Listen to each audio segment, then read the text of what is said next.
This is Daftaboutcraft, the craft beer podcast, proudly brought to you in association with award-winning independent drinks retailer Real Drinks.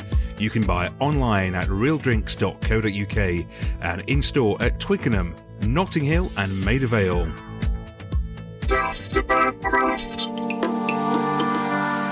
So here we are, it's been 3 weeks since you last heard from us, so we're back again with episode number 12 of Daftaboutcraft, the craft beer podcast, with me, Dave D. And me, Dave B. And a very warm welcome to you. We've got a usual busy schedule coming up for you, and Dave B will tell you a bit more about it. Lots to look forward to, hopefully. We've made a couple of new friends again, and they're both called Matt, which makes life easy to remember when you're both called Dave. So we had a chat to Matt from Zapato. They're based quite near our friends at Lord's, they're in Kirklees, so we're in Huddersfield area again.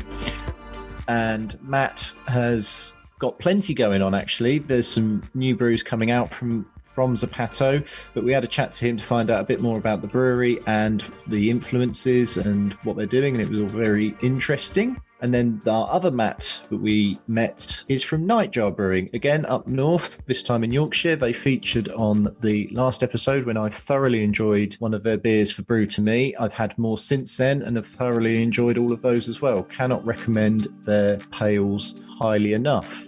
And interesting as well, I actually saw their beers in Cotteridge Wines fairly near to me just recently, so they're getting around as well. So if you see any, get hold of some and listen to what Matt's got to tell you.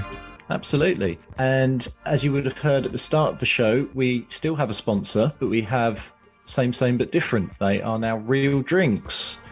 We are very excited about that. They're very excited about it, and so excited that they did a rebrand Dipper collab with their friends at Jefferson Brewing. We've got one of those. We also have 2 other beers that you get to drink along with us. So we're not having 2, but we're having 3 this time. And hopefully you've got the trio as well, and you're ready to crack them open as you listen to what we have to say about them. And of course, as usual, let us know what you think, what you're enjoying, if you like them, if you don't. It's always nice to get any sort of feedback, and you can get in touch with us on Instagram and Twitter and Facebook, but Instagram's one we really like, and you can send voice notes and anything, and you might just hear yourself appearing on the next episode of Daftaboutcraft. Daftaboutcraft. But let's get straight on with the first feature, no messing around, and it's Brew to Me. So if you haven't heard the podcast before, we'll tell you a little bit about what we do here. Basically, it's really simple. We just find a brewery, and there's hundreds, thousands of them here in the UK that we've not sampled before. We get one of their beers, and we taste it and tell you about it. And I'll go first this time, Dave. And I've got a Cherry Bakewell Sour. So you've gone cherry sour again. If you listen to the last episode, you had a cherry sour, which I sort of half chose for you. So you've kept going with it. I think this is sufficiently different. I hope it is. You know what to expect from a Cherry Bakewell Sour, don't you? As intimated on the can, because there's lots and lots of pictures of Cherry Bakewells. And who's behind it? Right, this is a collab between Hops and Dots and Caps Off, who are both from County Durham. In fact, they share the same premises in County Durham, and I haven't had either of these before. So I'm really looking forward to this. Caps Off only started last year, beginning of 2020. I think hops and dots have been going a bit longer. The hops is, we obviously know what that refers to, but the dots is to do with Braille, because the guy behind the brewery he actually works with partially sighted people, I believe. Oh, wow. Which was a revelation to me. That's really interesting. I've had hops and dots. So I haven't sort of done my research like you. I have had one of their beers, and I think I almost had it in my head. It was like noughts and crosses or something, and just sort of a play like that, and just left alone and didn't do it. So yeah, that's very... right. I've just poured it out. You can hear it fizzing away there in the. Fizzing. I can see from here it's cherry in colour, so that's encouraging. Yeah, even the head's a little bit. Yeah, head's a little bit pinkish as well. Lots of vanilla there. Let's go straight in. Right, okay. Funny enough, I think there's probably more vanilla on the aroma than the actual taste. There is lactose in this, and I do get that, but not heaps and heaps. Yeah, that's quite pleasant. It doesn't instantly remind me of a Cherry Bakewell. Is it a pastry sour, or is it just a straight sour? No, it's not. It's billed as a Cherry Bakewell sour. It's 4.6%. If we were looking at pastry sours, I think It'd be significantly more than that, wouldn't it? And probably somewhat thicker. Yeah, it tastes good. I like it. It's just not quite what I was expecting. But that's not to take away from it. It's had some really good reviews, actually. I noticed one person on Untappd had actually given it the full 5 out of 5. And the lowest mark on there was about 3.75, I think. The head's gone extremely quickly, hasn't it? Yeah, it's gone, hasn't it? What's the dominant taste on it then? Yeah, the cherries, dark. It is cherry. Yeah, right. The darkish cherries. Yeah, tart sour, not sour. I think cherry bakewell's actually quite a difficult one to pull off, to be honest, because I've had a few before.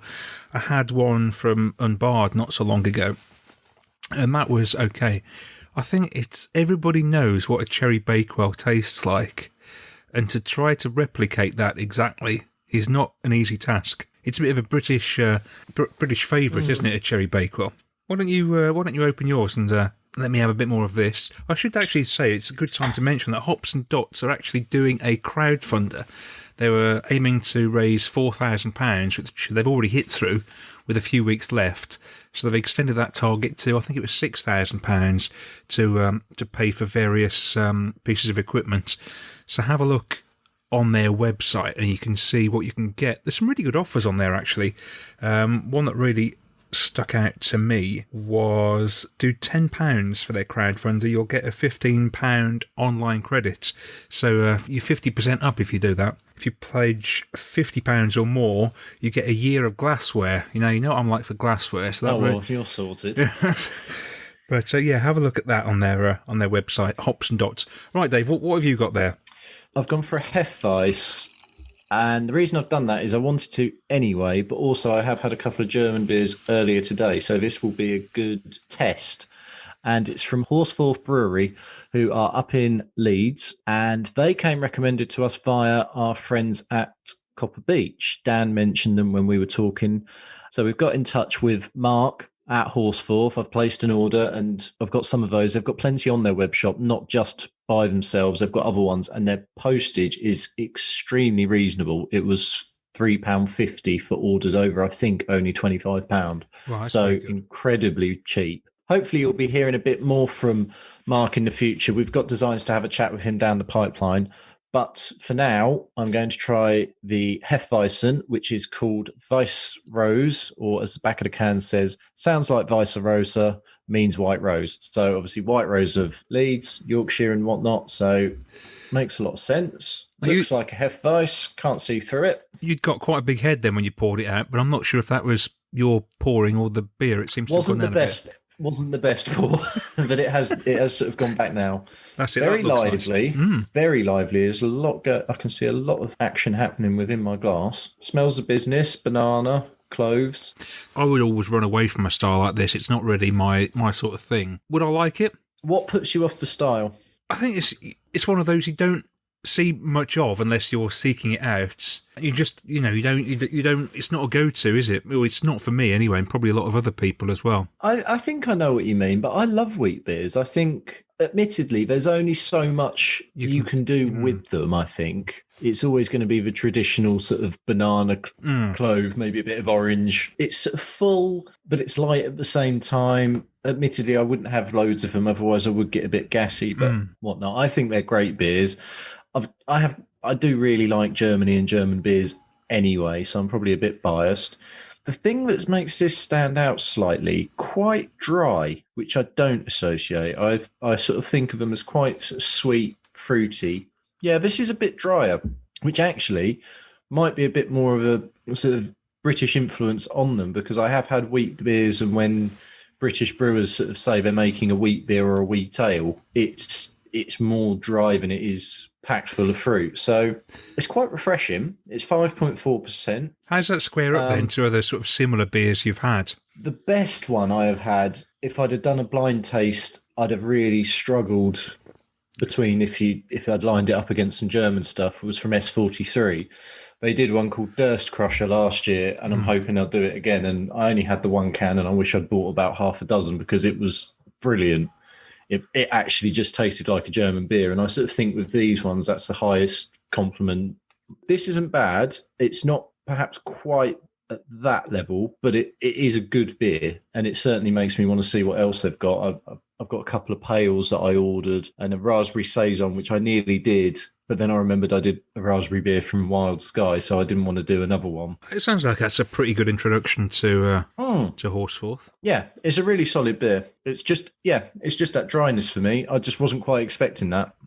Like I say, because I've had a couple of German beers earlier today as well. Perhaps that wasn't the fairest thing, but it does stand up well to them. As I say, it's just that if you don't maybe want your beer to be that fruity and you want that kind of straw end to it, where it's that bit drier and just cuts through it a bit, that might be the way to go. I suspect that would pair well nicely with some food.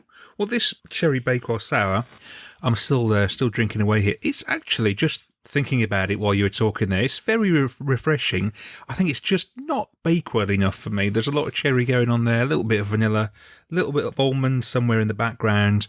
I'd have liked a bit more of that sort of cakey Bakewellness. It's just not there. Very nice. Sit outside, nice warm day. Think it'd go down a treat. Daftaboutcraft. So it's the time of the podcast where we bring a different voice on to talk to you. And we're really, really pleased to have Matt from Nightjar along with us today to tell you what he's been up to. And Dave B's really been enjoying their beers recently, haven't you?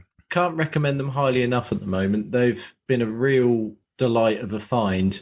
And I'd just say with them, if you like your pales and you like them hazy, you like Daya, Pressure Drop, people like that, seek these guys out because they are easily, in the same ballpark. Rivington as well. It's that kind of quality of beer. Really enjoyed everything that I've had from them so far. So here we go. Over to Matt. Hi, my name's Matt. I'm the founder of Nightjar Brew Co. Thank you to Dave and Dave for inviting us on to talk to you today about what Nightjar have been up to and what we're planning in the near future. The last sort of 12, 14 months, like all breweries, or certainly breweries who are or were focused on creating and selling beer to the pub and bar trade, have been an incredibly difficult and challenging time. However, I think it's fair to say we can look back and realise we've achieved a hell of a lot in an incredibly difficult marketplace. We have got into, or were somewhat forced into, small pack for the first time. It's something we've talked about doing for years. It's something we always put back and said, we'll revisit that next quarter, and we haven't got spare capacity at the minute because it was all going into the pub and bar trade. So our hand was forced back in March, which I'll return to in a second, and it's something we've managed to do with great success. We've bought quite a bit of kit. We bought a couple of new uni tanks. We've moved up 40% in capacity, which gives us that capacity to get into small pack. We have purchased the most beautiful looking hot rocket you've ever seen. Not only is it beautiful, it also works an absolute treat. Simon, our head brewer, has made some innovations to it to get the absolute maximum out of it. And they have improved things massively, and you can tell in the product straight away that it was a good purchase and a good adaptation. So for those of you who don't know Nightjar Brew Co, we are based in Hebden Bridge, West Yorkshire. There's 4 of us on the team, 5 at busy times. We have very diverse backgrounds in specialist manufacturing and cutting edge retail and advertising agencies. And that gives us a really healthy mix of knowledge to bring together to create the kind of the alchemy that translates itself into the beers and the brand that you see today.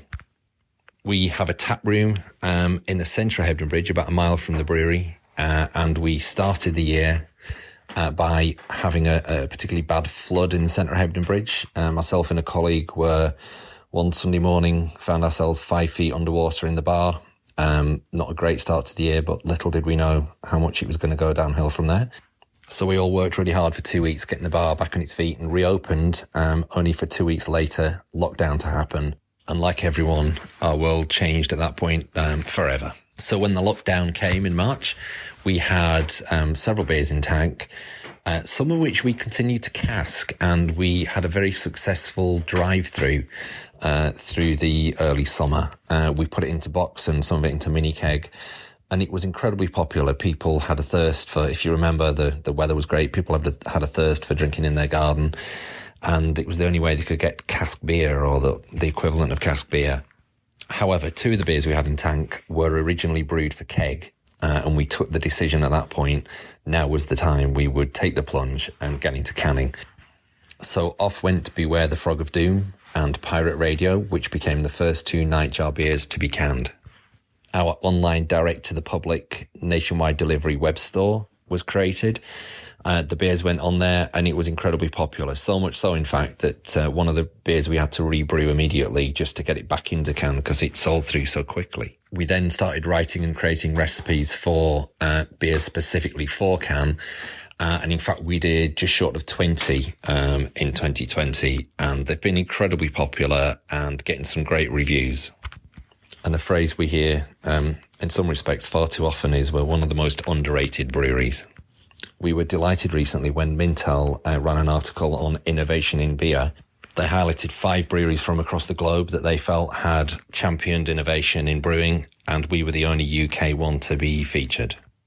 The beer that they led on was Turbo Tuk Tuk, which is our Thai PA, made with heaps and heaps of toasted coconut chips and bags of lemongrass poured in. Our newest beer, which is launched in can this week, is called Astral Matrix, which is an 8% dipper. And the hops in that one are Galaxy Citra Mosaic, Amarillo, Chinook, and the lovely Sabro. So those hops combined are giving us flavours of tangerine, passion fruit, and a little coconut from the Sabro. And the combination of the yeast that we've used for this particular beer and putting oats in the recipe, we've got the soft mouthfeel that we wanted to achieve. This is actually the week that bars reopened for outdoor drinking, and it's been an absolute pleasure to have people both in our bar and sending us messages how much they're enjoying the beers, be it whichever format, cask, keg or can. So to future plans for 2021, we have a couple of really exciting collabs booked in. Can't wait for those, and a couple more bubbling under with breweries that we admire and respect. And really, we just want to keep thriving on this new, exciting trajectory that the events of 2020 has placed us onto. We're absolutely delighted that we can now sell nationally through canning, whether it's to bottle shops across the country or direct to consumers. As a team, there's nothing we enjoy more than to look at the mid to long-term brew plan. So what beers we could potentially brew, where we're going to get those ingredients from, how we're going to achieve those flavours and mouthfeel. And of course, the fun but frustrating challenge of what are we going to call those beers and what will the artwork be for the can art. So give us a follow on social media if you want to be kept up to date with what we're up to. Hopefully you'll be able to find us in your local pub or bar or bottle shop. And if you can't find us, there's always the online shop. Thank you for listening. Thanks, Dave and Dave, for giving us the opportunity to tell you a little bit more about Nightjar. Cheers. Wow, thank you very much indeed, Matt. I could listen to him all day. Really interesting. And that just makes me want to try more of their beers. Since we've been talking to them, they've been mentioning this dipper and saying they're very excited about it, and that just reinforces it. And the Thai IPA, which I initially thought was a tipper, but I think when he was talking about coconut and lemongrass, must be a Thai IPA. That's not on the store at the moment, as is my knowledge, although if it is, I'll definitely be snapping one of those up as well. So cans at the ready, it's time for our Drink Along With Us section.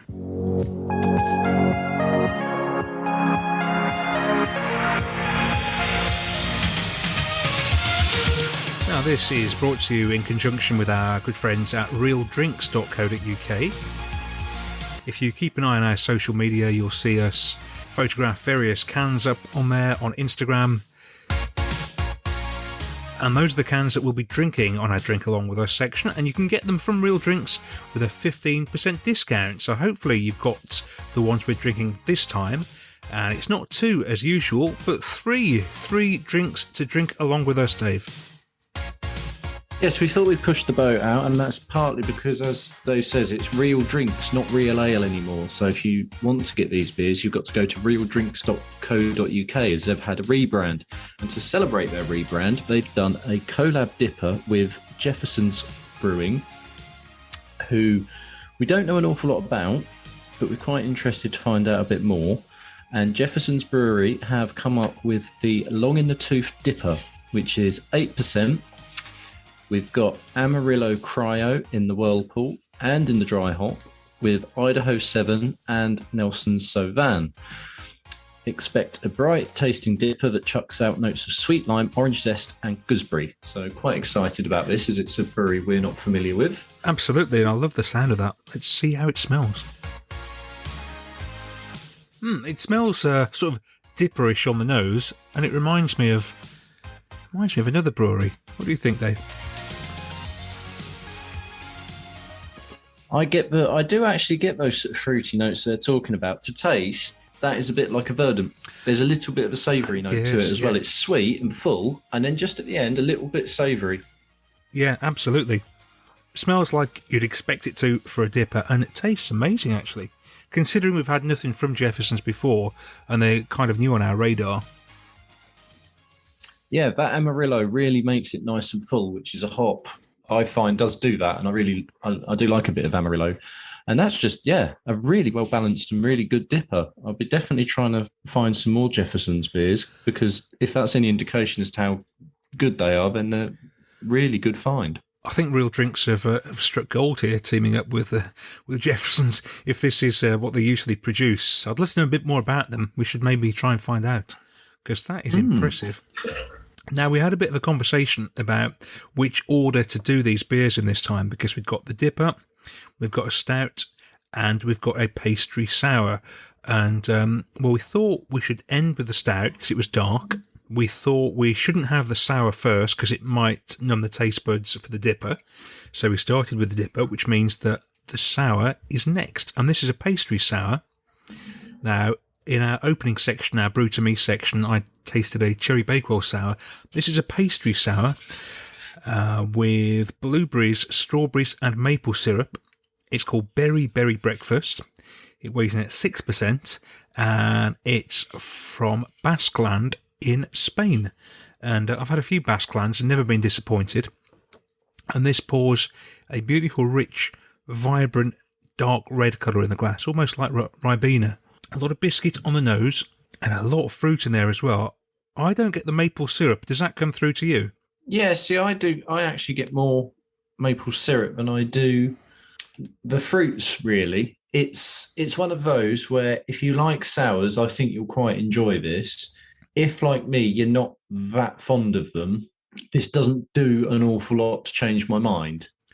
Okay. It's not a bad beer. It's just not in my wheelhouse. And do you find it particularly sour or not? I would say it's not that sour. It's more perhaps sharp. a little bit tart and a little bit sharp, maybe. Sharp would be a good. Yeah, sharp would be a good way to describe that. Definitely, it's like when you have those berries.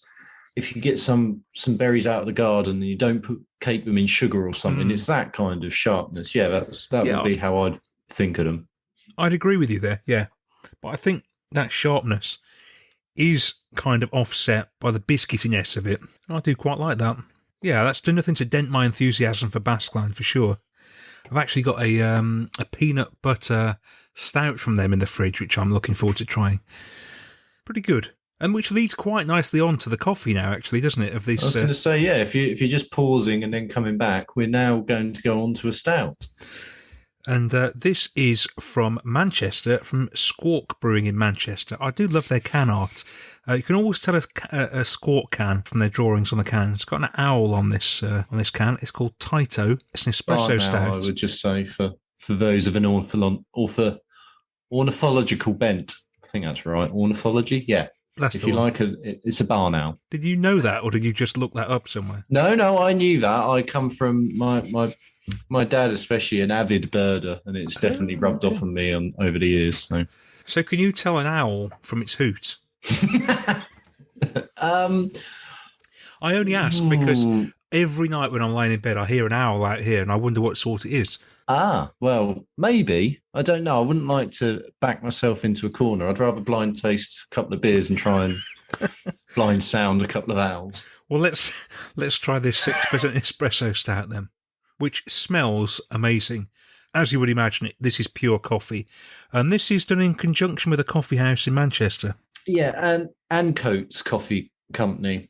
And you're right, it is just pure coffee on the nose, isn't it? calls itself an espresso stout. There's a little bit of an espresso martini vibe to that. And also, if you need a big cup of coffee to get your morning going and you sort of get your beans roasted and whatnot, it just smells like that. It could easily brand itself a breakfast stout. Yeah, I would not mind if this appeared on the bedside table first thing in the morning for my morning coffee. This is very nice. It does make you keep going back to it. It does, actually. It is one note. It is a coffee stout. It's not trying to be anything different to that. But if this is a style perhaps you've seen and haven't had a go at yet, I would say this is a good way to get into it. Absolutely. It wasn't so long ago that I didn't like stouts, and particularly coffee stouts, but I've got to like coffee in the last few months. And this is also tremendous. This is a great introduction to coffee stouts, I'd say. Get hold of it if you can. If you haven't done the drink along with us today, you can get onto Real Drink's website and still get them with a 15% discount as well. So pop these 3 beers in your basket and apply the code Drink Along With Us. You get 15% off delivered to your door. Well, you can sample them and let us know what you think. And we should be back on the next episode with 2 or 3 more beers. We'll advertise them on Instagram first so you know what we've got, and you can get them and do it all again. And as ever, if there's anything that you want us to try style-wise, please do let us know. If there's something that you're a bit unsure about or that you've seen other people having and you wonder whether that's something that's worth doing, just let us know and we'll try and get something similar or absolutely the same, and we'll go from there.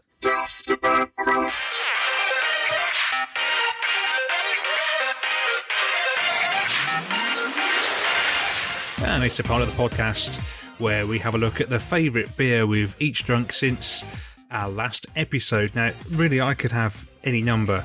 I took part in the Pahala tasting event a couple of weeks ago. That was fantastic. Their Cheesecake Island was unbelievably good. But I'm going for Three Hills and their Banoffee Pie Stout, which at 10% was just incredible. Their chocolate tort I also had recently was superb, and it seems to me that Three Hills are absolutely knocking it out of the park with their beers. Not just stouts, but I've had a few sours from them as well, which are equally good. But if you can get hold of anything by them, I would recommend you get it. But the banoffee pie, loads and loads of banana on the top there. A little bit synthetic, that banana, but it still is very, very good. A real deep, rich, chocolatey taste to it, with the bananas finishing it off nicely. Get hold of one if you can. Dave, what's been tickling your fancy? Well, you've been talking about all these stouts that have been a little bit too sweet recently. So that sort of got in my head. And then the best beer I've enjoyed since the last episode is a stout, but it's Pressure Drop's Black Treacle Stout, which definitely wasn't sweet. It was, you'd think Black Treacle, you get the molasses and the roastiness of the stout anyway, and eventually it sort of just becomes big. It's not sweet, it's just big. Like it's 8.2%, but it takes a bit of drinking. It's a 440 can, but you have to sort of give it the respect it deserves. It's not one of those sweet 10% stouts that you can sort of plough through in half an hour and don't really think you've had a beer. This is a heavy duty stout, but it's well worth it. It's a bit of a throwback, but in a really, really good way.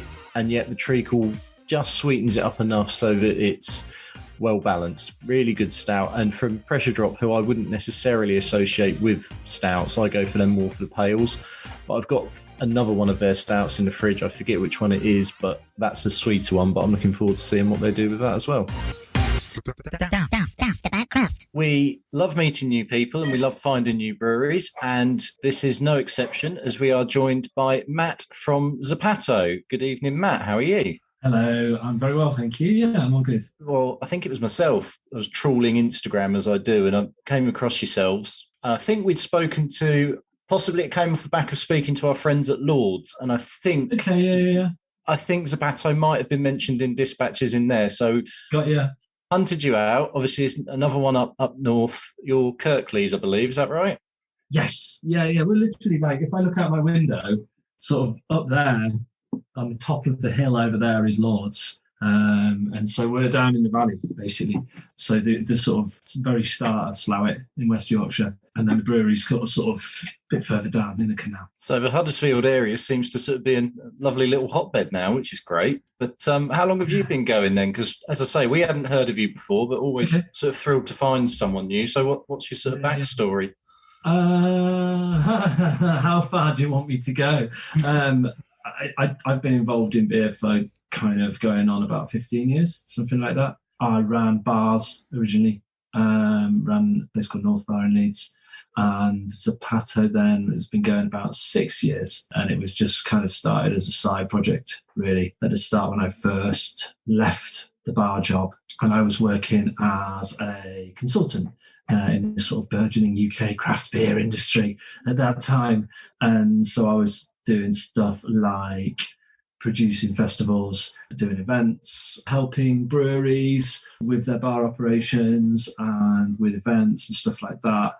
And maybe about sort of 2-3 years ago, I decided to switch and sort of do more Zapato rather than all the other stuff I was doing to make money. And so, yeah, we sort of moved in around here. It was about 3 years ago, something like that. We're a cookie brewery. We don't brew on site at the moment. We have a tap room on site. We should have had a brewery in by now, but various things have got in the way of putting it in there. But luckily, from my work in the past, I know a lot of people who have helped lots in the brewing of the beer. And it's been an interesting way to start a brewery. So how have you sort of embraced the last year then? What have you been doing? I mean, we started last year with the intention of running the bar full time. We were only running the bar on sort of like temporary events notices and stuff like that. So we were only doing like weekends and special events and stuff like that. We were supposed to go full time on the bar in March 2020, and obviously that didn't work not in any way or form. So, I mean, the first thing I did was I've sold beer up, much of my working life. So I thought, well, we'll just buy and sell beer for as long as this takes, and we'll see what comes of Zapato in the meantime. So yeah, we've been a bottle shop for a while. We've been doing the home deliveries, which has been great. And then we got to open for 2 months in the summer or whatever it was. 2 good months and sort of like, 1 month at the start and 1 month at the end. I think it's about 4 months we were allowed to open. So yeah, we just, last year we kind of lined up the brewery, which was probably the second time we lined up the brewery. The first time we lined up the brewery, my dad died. So that put the kibosh on it. And the second time we lined up the brewery, obviously, was the pandemic. So we'd lined up a brewery, the second-hand brewery, actually, last year. But it was obviously a bad time to be investing thousands of pounds, tens of thousands of pounds in kit and all that sort of stuff when we didn't really have a platform to really sort of expand the business. So, we've brewed a reasonable amount over the last year, probably more beer than we brewed in the previous years, you know what I mean? So it's been kind of a slow process, really, to get to this point, because I was doing other stuff and I kind of felt that, the doing of the other stuff would help me make a brewery, and it has in some ways and hasn't in others, I suppose. So fingers crossed then, you've had a couple of goes and various big events and unfortunate events have got in the way. So fingers crossed it's third time lucky. But what are the plans for yourself? And also, just to go back a bit, Zapato is an interesting name for a brewery. What was the sort of origin story for that? Russ, the other founder, and myself, we've sort of a very long friendship going back to when we were about 7. We spent a bit of time in Mexico when we were about 19, and it just came out of that. We were just looking for a word, really, and it was difficult to find kind of what we were looking for. And I think I sort of subscribed to that idea that, just pick a daft word. And it stands out. A chance that no one else will have it. Yeah. We did actually have like Zapata as the original brewery name, but when we looked into the copyright, it was owned by a Mexican politician globally for all sorts of uses, including brewing. So we just changed the A to an O, and now it just means shoe in Spanish, which doesn't make any sense. I think the origin story is, I suppose, just me bouncing around doing weird stuff with beer for for a very long time now. You must be absolutely raring to go now then, with sort of the next few months looking as though we may get back to some normality. You know, like for the last 2 years, there's been a lot of uncertainty. Things got thrown in the way and it didn't feel like the right time. And I think for a lot of people, especially small breweries, they might have felt over this last year, I certainly have, that it's been a bit of a leveler. You know, and you're not necessarily not fighting, but, you know, yeah, it's a lot easier to be heard at this point in time because everyone's sort of locked up and no one's out and about and it's, you know, playing pub games and stuff like that. So, you know, and as well, I suppose I've dedicated myself to doing this. You know, there's been no beer festivals. Obviously, I would have probably done 2 beer festivals this year, in the last year. And so that's that. There's been a little work. There's a little. I work for. I'm the head of beer for Indie Man Beer Con. For Indie Man Beer Con, other festivals kind of mooted and stuff like that. But you know, it's been all about business. So yeah, I've been able to dedicate myself to what I'm doing, which is, you know, kind of what I want to do anyway. So it's all good. So hopefully the stars will now align in the rest of this year, and it'll all be pushing forward. Yeah, absolutely. Yeah. I mean, everyone's waiting to see what's going to happen, isn't it? You know, I think everyone keeps saying to me when I'm delivering, and when I see people, I bet you can't wait to get open. And I'm kind of like, sort of, yeah. You know, I can't wait for 2 or 3 months down the line and we can sort of go, okay, everything's cool. You know, nothing's getting shut down again. We're not going to have to do any more pivots or wait for government support for the pub and stuff like that. You know what I mean? It's with masses of our industry again, I suppose. And you're going straight in with opening your tap room pretty much straight away as soon as you're allowed to, aren't you? Yes. Yeah, absolutely. Yeah, God. we were working as a bottle shop for up until sort of Christmas. And that was sort of legit until then. But then when the rules changed, we kind of fell between various different things because we weren't an official bottle shop. It was a pub, you know, a tap room that turned into a bottle shop. And so like we just fell foul of various restrictions. It was sort of like we could have legit had a tent in the car park to sell beer out of. That would have been all right on a temporary event notice, but we weren't able to sell beer, which essentially out of a window, which seemed a bit safer. But if we'd have gone down the sort of the other side where the brewery route was, we could have maybe opened the back door and sold the beer out of the back door of the unit, but we couldn't have had it, you know, used the licensed premises, the licensed space for sales. You know, it's just whatever. So yeah, there was a couple of really fruity months, I think, for January and February while we were waiting for the support, and we had to close. But yeah, we got a bit of support from the wonderful Kirtleys, people at Kirtleys Council, and we've scraped through. We're still here. Now we've got 2 of your beers in front of us. Yeah. I've just opened one, I haven't poured it yet. Okay. Dave, I think you've already opened yours. Yeah, I've just started drinking Frank, which, I mean, firstly, to get 500ml bottles is really fun. Yeah, you don't see that much. They're like little sort of mini torpedoes or something, aren't they, in that size? They're brilliant. Yeah. Frank is a Belgian IPA. Now, that's not sort of the most traditional of styles for a craft brewery in the UK to be putting out. It's sort of the Belgian style's quite close to your heart, is it? People come into beer at different points, you know, and at different points in it, there's a cycle, and beer is like super trend led as well, and it always has been. I came into it sort of the early 2000s, is that right?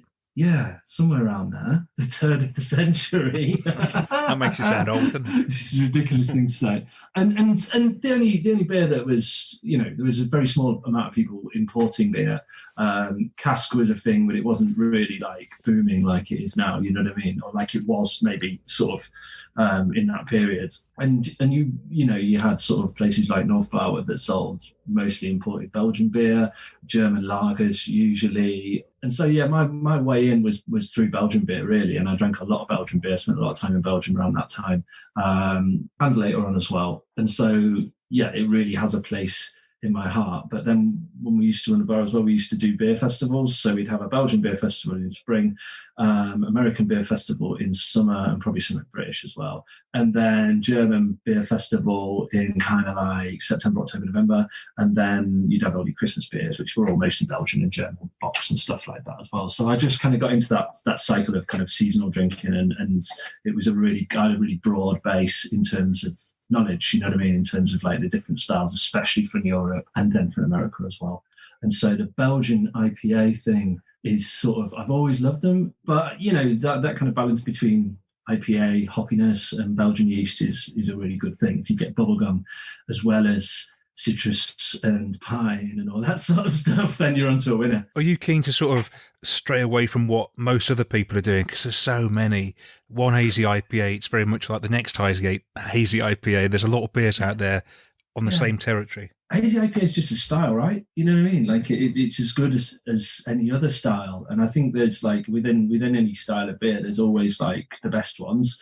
And there's always a lot of middling stuff, and the middling stuff tends to go. So, you know, the hazy IPA thing, it was an Instagram trend that kind of took over. And it's just that, I suppose it's that visibility of that style. And it's really actually, having talked like that sort of mirrors how I remember first getting into it, because my first sort of things were going to Belgian bars in the UK and things like that, where it'd be like Augustina would be on tap or in the bottles, and for the German stuff, and then there'd all be, you know, the Choufs and things like that, and you'd sort of think, and Chimay, and it's like, oh my God, these bottles are like 10%, but they sound really interesting, and you want to get into them. And now they're almost sort of classical to me, these things. And I think they're a bit forgotten almost. It's so refreshing to have a Belgian one, actually. I haven't had a Belgian beer in a little while, and it's noticeable. Because, I mean, like the Belgians sell, you know, all of these breweries. You know, it's a very very developed beer scene in Belgium, and to a certain extent, like the UK's only really catching up. And so I noticed when we placed when we got some beers off yourself and placed an order, you can get Orval or something on your web shop, which it used to be so common, probably not so much now. And I was just going to ask you as well. You had Don Zoco, and Reese would be sort of doing something similar, wouldn't he, with the lager side of things? So there is that appetite, isn't there, for sort of a modern twist on that European stuff. But there's been a renewed interest, I suppose, the last 3 years with lager, and that's very much a response to kind of the hoppy nature of a lot of what's going on and the kind of lack of diversity in IPA. Just to go back to your own beer, we were sort of getting I'd have this in Belgium and I wouldn't blink an eyelid if it had come from, you know, Brewery X or whatnot. It smells yeasty, which is exactly what you want to start. And then the taste is really, it's classical, but it is slightly different. I thought that was quite peppery on the end almost. Would that be fair? Yeah, I think so. It was originally an IPA. I sort of, when we first kind of started it, and then it turned into like a kind of Belgian breakfast IPA. So it actually had lactose in, and was kind of creamy and fruity and actually quite tart, some versions as well.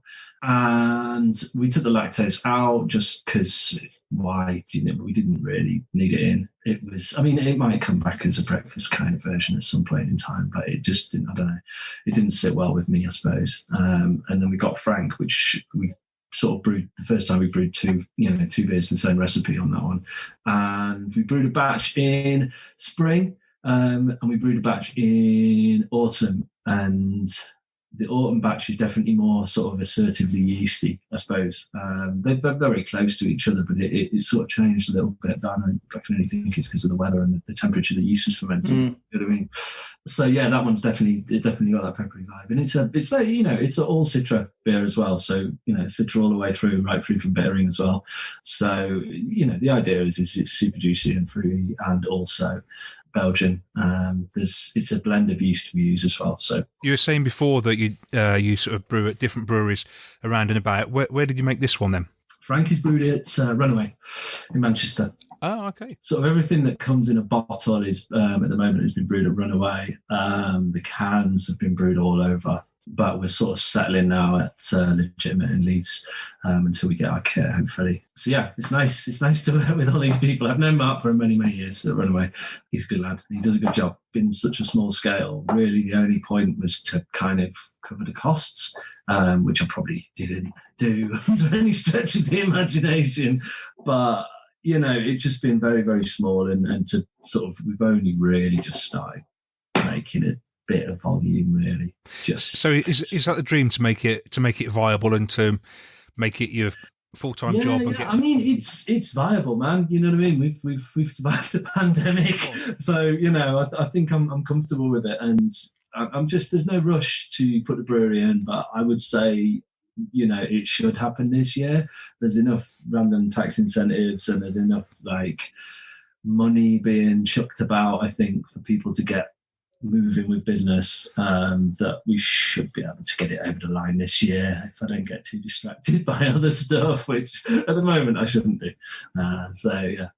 What does that mean then? Obviously, we've got Frank here, and there is a pale on the web shop at the moment, and there's also Doom, which is, I want to say, a Baltic porter. Am I right with that, or is it an export porter? Yeah, export porter. Yeah. Export porter. But what else are you hoping to have coming down the tracks? Oh man, all sorts. I mean, we really like the Zapato pale that you've got there. Is definitely exactly where we want to be with that beer. So we're going to put that out a lot more. And it's sort of like, again, it's loads of Citra, 100% Citra Pale Ale. And then we add different hops to Whirlpool and to dry hop. So essentially same base beer, changing sort of finishing, I suppose. That's kind of hopefully an endless project where we just put out Zapato Pales, and we've got 2 more coming out next week. So Zapato Pale Goldings and Zapato Pale Ella. So yeah, we've got 2 of those coming, and then I suppose the aim by the end of the year is to have sort of 4 or 5 pales on offer at all times. We will brew more Frank. We will brew more of sort of similar beer. We had a beer called Obvious Camera Outing, which was a beer that we brewed for the Indie Man That Never Happened, and that was sort of like a West Coast IPA. So there's going to be more along those lines, and sort of hopefully kind of aping those classic beers from the US, those sort of classic West Coast beers. Then we've got something coming up with a local pizza maker who they're called Agnello, who used to run a relatively famous pizza restaurant in Manchester. So we're going to do a little saison with them, I think. There will be more Doom. Doom is actually inspired by Metal Face Doom. So there'll be a 2020 version of Doom, sort of probably quite amped up on 2021. Rather. And then a ton of IPAs, hopefully, if all goes according to plan. And yeah, the beer list it's one of those. I think we will see what goes on in the next couple of months, and then we'll decide how much beer we're going to make. So if people want to get hold of some of your beers, where do you want to give them the website address to get along to? Yeah. The easiest way to do it is just to search Zottle Shop. Or search Zapato Brewery. You'll find the website with either of those, and you can buy them direct from us. You can buy them at your local bottle shop. Hopefully, if you can't buy them at your local bottle shop, then tell your local bottle shop to raise their hand. We should be pushing forwards a little bit this year with what we're able to sort of deliver. Feeling good about it. Well, you should with beers like Frank, certainly. I mean, it's the first experience of your beers. Yeah, I'm pleased. I'm done here. Sit here blowing my own trumpet, but I'm really pleased with a lot of the recipes at the moment. A lot of the ways they're being made. I feel sort of confident going forwards, and I feel confident that they're pretty different to whatever else is on the market. You know what I mean? I don't know. I feel like I don't know what it's going to be like when it all settles down, but I feel like we kind of come into the end of a sort of phase. And I think people are looking for new breweries again, looking for sort of... We do this a lot. Everybody knows the big craft players, and we find ourselves sort of trawling the internet trying to find the smaller breweries a lot to try their beers, just because we want something a bit different. And that's how we came across you, really. And 8 or 9 times out of 10 as well, the beers are the match of these big guys, but it's just that exposure and having your name out there a bit more, and someone picking it up and going, oh, you know what, this is really good, and then it just sort of snowballs from there, it seems. The big guys at the moment, the big sort of guys in UK craft, a lot of them I think are very well placed to be there, you know what I mean, and they very much deserve where they are. But it's about that ecosystem at the end of the day, and you can't have sort of exciting onward looking breweries without little guys coming through, without the small guys sort of pushing, and they tend to be the most innovative as well. So here's to it, man. Yeah, absolutely. Cheers to that. Daftaboutcraft. Big thanks to Matt there from Zapato up near Huddersfield. Get yourself along to the Zottle Shop and get yourself some of these Zapato beers, and I'm pretty sure you won't be disappointed. And now it's time for Hype or Tripe. And if you've heard this before, that is the music that tells you it's Hype or Tripe, where we talk about some beers that have been getting rave reviews and tell you what we think of them, whether they are good or bad or disappointing or they really hit the mark. And we're doing a double header again this time, Dave. We are, which is actually slightly because for once I was able to get a beer that you weren't able to get. Yeah. Which is odd. But I think my locality's actually played to my hands for once, although this had to do a little bit of a round trip. It sold that well. Without further ado, the beer I will be drinking is from Burnt Mill, who are very local to me, and it's very exciting to do one of theirs on a segment, because I don't think I have yet. I've mentioned them from time to time, but I've never sampled one on the podcast, so I'm a little bit nervous because I really want it to be good, but I've got every faith. And this is Tree of Life, which is a New England triple IPA. And it does actually specify that it's a New England, which is the first time I've seen that. They just generally a tipper is a tipper is a tipper, isn't it? Very much. Whereas you're at the other end of the spectrum because the West Midlands weren't able to source some Burnt Mill. So what have you got? No, try as I might, I couldn't find I could find lots of Burnt Mill, but not that one. So I have got Polly's very first, their one and only Russian Imperial Stout. And this is called the Rivalita. And like I said, I did a bit of investigation and it seems they've not had an Imperial Stout before. So breaking new ground here. I've opened it already, just let it warm up a little bit while you do your review. And then we'll come back to this one and see how it fares. Okay, so you've got essentially a unicorn beer with their first of one. I've had a little bit of a discussion when purchasing this, and apparently there's possibly another Burnt Mill tipper that has been done before, but this is maximum the second they've ever done. And it was done to celebrate IWCBD, which, for those of you who don't know your acronyms, is International Women's Collaboration Brew Day. And if you know Burnt Mill, you'll know the head brewer is Sophie de Ronde. So there's an obvious part of that there. There's no collaboration. It's just a straight Burnt Mill. And as I say, it's just celebrating that day. We've got Brew 1, Whirlpooled, then Dry Hot with Citra, Nelson Savan, not a huge fan, Strata, Idaho 7 and Brew 1. So not sort of the most obvious combination of hops or sort of the most usual. And for the grist, they put together a blend of extra pale, flaked oats and chit for plenty of body. It is hazy. It's on the orange side of things. Mm-hmm.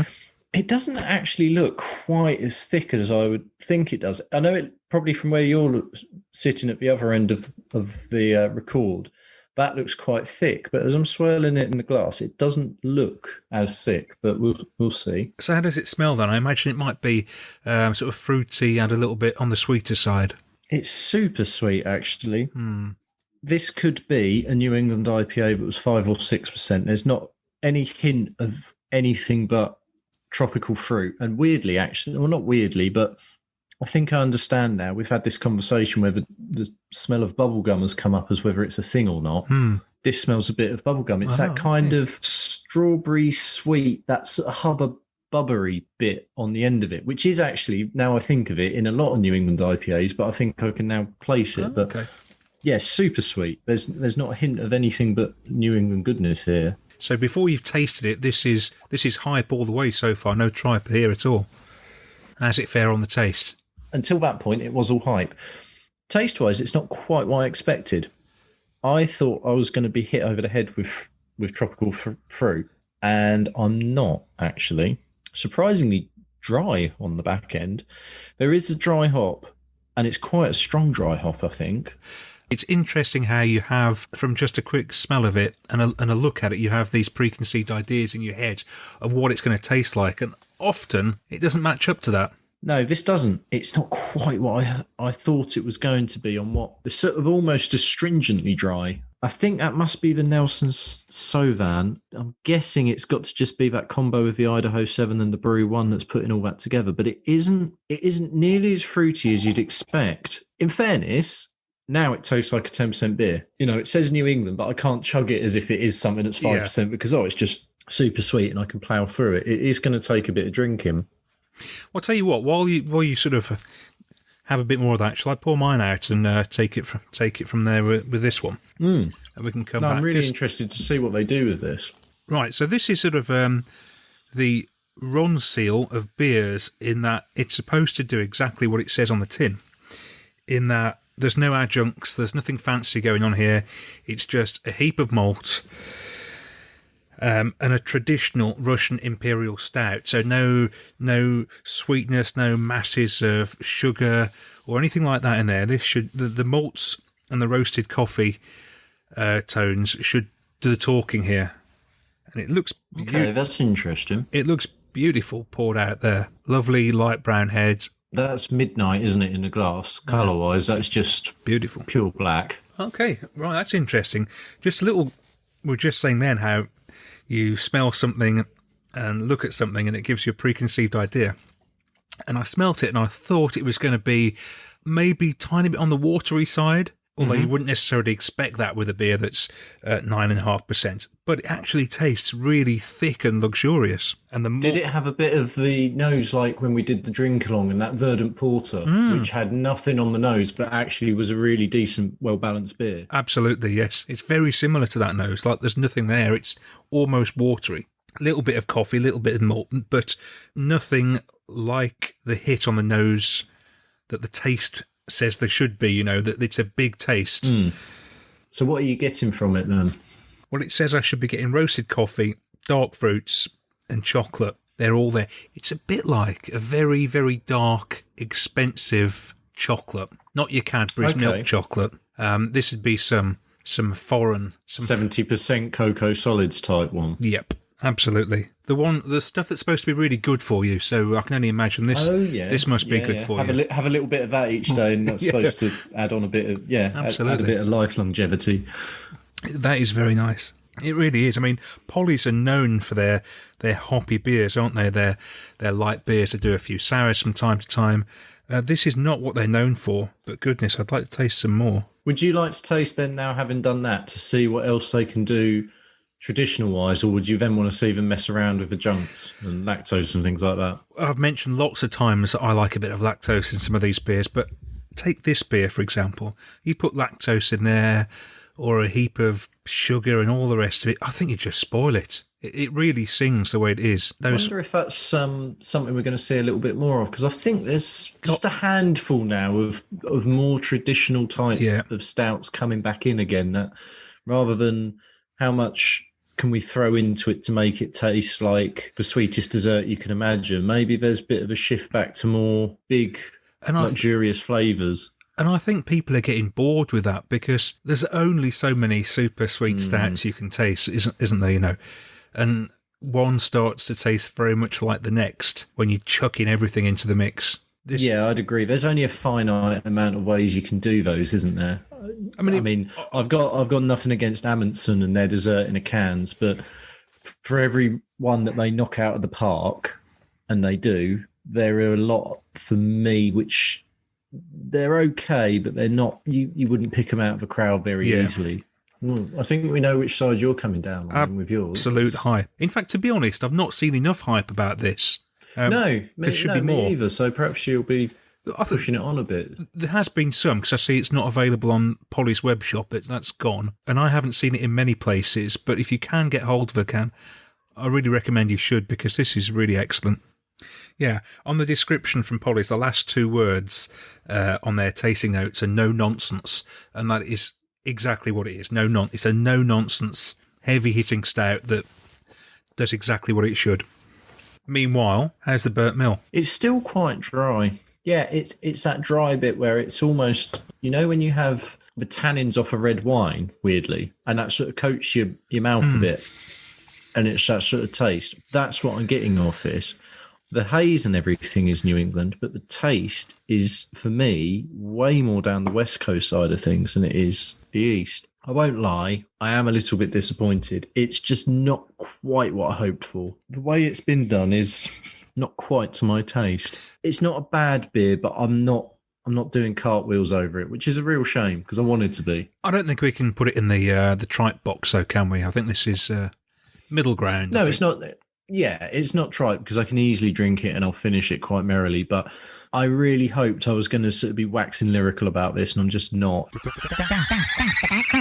That's all for now. You can catch us again on Monday, May the 10th. You have been listening to Daftaboutcraft, the craft beer podcast, proudly brought to you in association with award-winning independent drinks retailer Real Drinks. You can buy online at realdrinks.co.uk and in-store at Twickenham, Notting Hill and Maida Vale.